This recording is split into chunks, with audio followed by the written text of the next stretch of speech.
பாலும் அம்பேத்கர் அண்ணன் நேசித்தவருடைய வழிகாட்டுதலோடு முதல் நாள் நாம் முழுதாக நேசிக்கிற நம்மளுடைய கட்சியின் கொடியை ஏற்ற வேண்டும் என்று முடிவெடுத்து அதன் அடிப்படையில் மங்களூர் ஒன்றியத்தில் பனையாந்தூர் கிராமத்திலும் நல்லூர் ஒன்றியத்தில் நாரியூர் கிராமத்திலும் ஏற்பாடு செய்திருந்தோம். வழக்கம் போல காவல்துறையும் வருவாய்த்துறையும் நம்மளை இருட்டடிப்பு செய்து 1ஆம் தேதி ஏற்ற வேண்டிய கொடிக்கம்பத்தை தடுத்து நிறுத்தினார்கள்.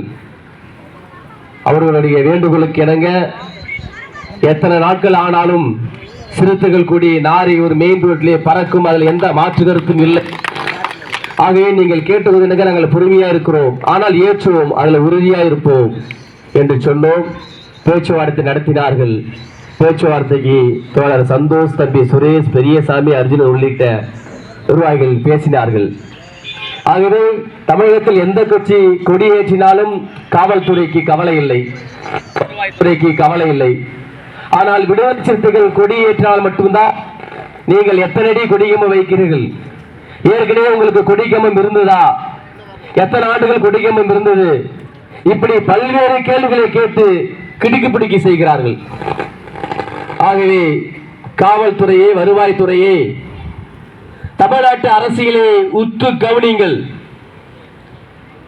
இந்த இயக்கம் தொடங்குகிற காலத்தில் எழுச்சி தமிழ் எல்லாம் எங்கள் எல்லாம் வாக்கெடுப்பு போட்டியின் பின்னால் வாருங்கள் என்று சொன்னார்கள். நாங்கள் தேர்தல் பாதையை திருடல் பாதை என்று சொன்னோம். தேர்தல் களத்தை புறக்கணித்தோம். ஆனால் இன்றைக்கு தமிழக அரசில் தவிர்க்க முடியாத ஒரு தலைவராக எழுச்சி தமிழ் இன்றைக்கு திகழ்ந்து கொண்டிருக்கிறார் என்பதை நீங்கள் உற்று கவனிக்க வேண்டும். ஏதோ நடிகருடைய வாரிசாக, அரசியல் தலைவருடைய வாரிசாக இந்த களத்திற்கு வரவில்லை.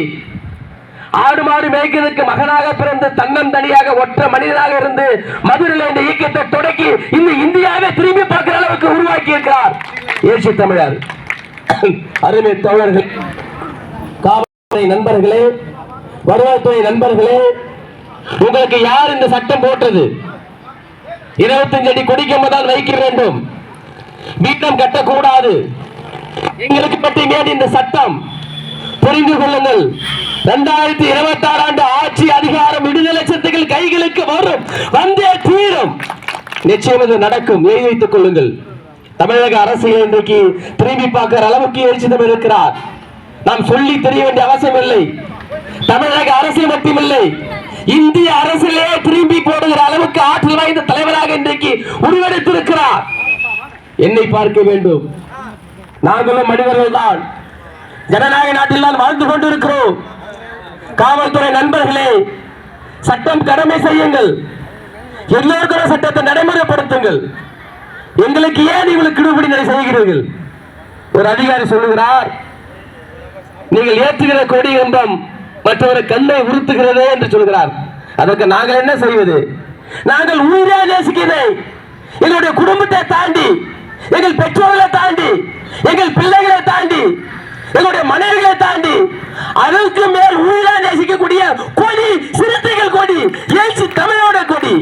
இந்த கொடி ஏற்றுவதற்கு எத்தகைய தியாகம் செய்வதற்கு நாங்கள் தயாராக இருக்கிறோம். ஆகவே இது தொடக்கம் தான். 2027 தொடக்கம். இந்த ஆண்டு முழுவதும் மேற்கு மாவட்டத்தில் அனைத்து குட்கா கிராமத்திலும் தலைவருடைய கொடி பட்டோலி வீசி பறக்கும். எந்த கொம்பனாலும் இது தடுக்க நிறுத்த முடியாது. ஆகவே அருமை தோழர்களே, நீங்களே மாற்றிக்கொள்ளுங்கள். நாங்கள் மக்களுக்காக போராடுகிற இயக்கம், மக்களுக்காக போராடுகிற கட்சி, மக்கள் நேசிக்கிற கட்சி.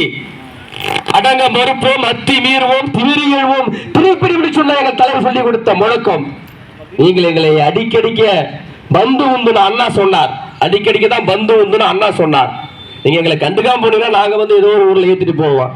எந்த அளவுக்கு எங்களை வருவாய்த்துறையும் காவல்துறையும் அடக்கமர செய்கிறதோ அதை எதிர்த்து போராடுதான் விடுதலை செய்யக்கூடிய குணம். ஆகவே இனிமேலாவது நீங்கள் உங்களை மாற்றிக்கொள்ளுங்கள். நாங்களும் உங்களுக்கு ஒத்துழைப்போடு இருப்போம். நீங்கள் கேட்கிற வேண்டுகோளுக்கு இணங்கதான் இன்றைக்கு 1ஆம் தேதி ஏற்ற கொடிக்கம்பத்தை இன்றைக்கு தள்ளி வைத்திருக்கிறோம். இருந்தாலும் இந்த பகுதியில் இருக்கிற காவல்துறை துணை கண்காணிப்பாளர் மரியாதைக்குரிய ஐயா டிஎஸ்பி திட்டக்குடி டிஎஸ்பி அவர்கள் நமக்கு அனுமதி தந்திருக்கிறார். அவருடைய வேண்டுகோள் எனக்கு தான் இன்றைக்கு வேப்பூர் காவல்துறையும் இன்றைக்கு அனுமதி தந்திருக்கிறது.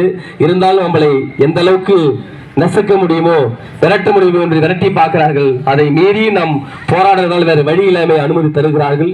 இன்னும் இது போன்ற சம்பவங்கள் இல்லாமல் அடுத்தடுத்து எங்களுடைய கோரிக்கைகளை நீங்கள் நிறைவேற்றி தர வேண்டும். 2026ஆம் ஆண்டான விடுதலை சிறுத்தைகளுடைய ஆண்டு தலைவர் எழுச்சி தமிழர்கள் யாரை கை காட்டுகிறாரோ அவர்தான் தமிழகத்தை ஆள முடியும். அதையும் தாண்டி இந்தியாவை ஆளுகிற தகுதி எழுச்சி தமிழர்கள் இருக்கிறது என்று சொல்லி இந்த சிறப்பான ஏற்பாடு செய்த நாடோடி விடுதலை சிறுத்தைகள் தம்பி செல்வகுமார், பெரியசாமி, துர்கா உள்ளிட்ட பட்டாஸ் பாலு உள்ளிட்ட அனைத்து விடுதலை சிறுத்தைகள் தோழர்களுக்கும் ஒன்றிய செயலாளர் சந்தோஷ், சுரேஷ், அர்ஜுனன் உள்ளிட்ட அனைத்து நிர்வாகிகளுக்கும் என் மனமார்ந்த நன்றிகளை தெரிவித்துக் கொண்டு நிறைவு செய்கிறேன். நன்றி, வணக்கம்.